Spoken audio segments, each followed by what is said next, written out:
ഒരു കാര്യം കൂടി അദ്ദേഹം പറഞ്ഞതിനകത്ത് ഒരു കാര്യം കൂടി, രാജ്യത്തെ ഭരണഘടനാ സ്ഥാപനങ്ങളെല്ലാം ഭരിക്കുന്ന രാഷ്ട്രീയ പാർട്ടിയിലെ പോക്കറ്റിലാണെന്നാണ് അദ്ദേഹം പറഞ്ഞു വെച്ചിരിക്കുന്നത്. നോക്കൂ, ഈ രാജ്യത്തെ ഭരണഘടനയും ഭരണഘടനാ സ്ഥാപനങ്ങളെയും വിശ്വാസമില്ലാതെ നിങ്ങൾ എങ്ങനെ ഒരു ജനാധിപത്യ സംവിധാനത്തിൽ പ്രവർത്തിക്കുമെന്നൊരു ആശങ്ക കൂടി ഈ അവസരത്തിൽ ഞാൻ പങ്കുവെക്കുകയാണ്. ഞാൻ അദ്ദേഹം ഷമീറിന്റെ ചോദ്യത്തിന് ഷമീറിന്റെ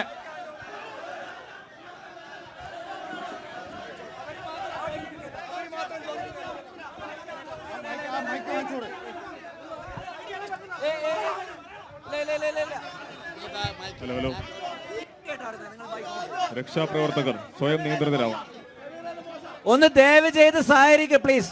നിങ്ങൾ ആ മൈക്ക് കയ്യിൽ വെക്കാതെ കൊടുക്ക. മൈക്ക് ചോദിച്ചല്ലോ, മൈക്ക് തരൂ, മറ്റുള്ളവർക്ക് കൊടുക്കട്ടെ.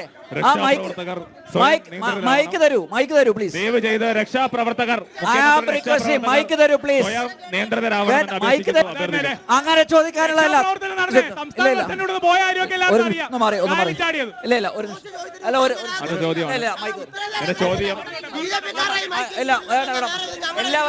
എല്ലാവരും ചോദിക്കണം. അങ്ങനെ മൈക്ക് എല്ലാവരും ചോദിക്കണം. ചോദ്യം ചോദിച്ചു. ഇല്ല സാധിക്കില്ല. ഇല്ല, നിങ്ങൾ മൈക്ക് തരൂ. മൈക്ക് തരൂ.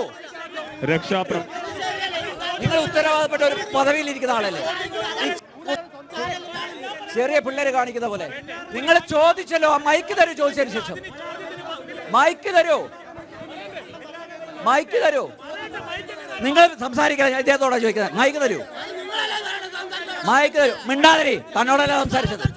അല്ല, പ്ലീസ് എന്റെ ക്ഷമ പരീക്ഷിക്കരുത്. കള്ളും കുടിച്ച് വന്നിട്ടല്ല ജനസഭയിൽ, കള്ളും കുടിച്ച് വന്നല്ല സംസാരിക്കരുത്. മൈക്ക് തരൂ. ഞങ്ങളുടെയാണ് മൈക്ക്. എന്നാ മൈക്ക് തരൂ. ഇല്ല, മൈക്ക് തരണം. അല്ല, മൈക്ക് എവിടെ? ഇല്ല, മൈക്ക് മോഷണമുണ്ടോ? ഡിവൈഎഫ്ഐ മൈക്ക് മോഷണമുണ്ടോ?